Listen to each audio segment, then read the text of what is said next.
Una, lumamang si Simo sa initial battlefield positioning. Sa simula pa lang ng laban, hindi siya nagpakita.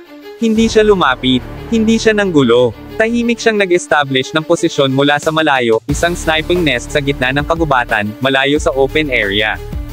Ito ang naging unang advantage niya, control sa distansya at pananaw.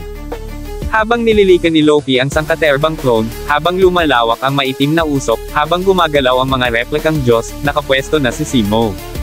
Hindi siya gumalaw. Hindi siya sumubok makipagtagisan ng bilis. Ang ginawa niya, naghintay.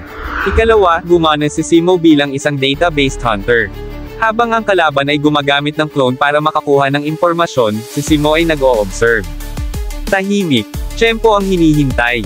Pinag-aralan niya ang kilos ng mga clone. Pinagmasdan niya kung aling replika ang hindi masyadong naglalapit sa iba. Saan nakatuon ang atensyon ng mga clone gods? At sino ang parang may autoridad sa field? Ang resulta, nakita niya ang Beidrung clone Loki bilang pinakasuspetsyado.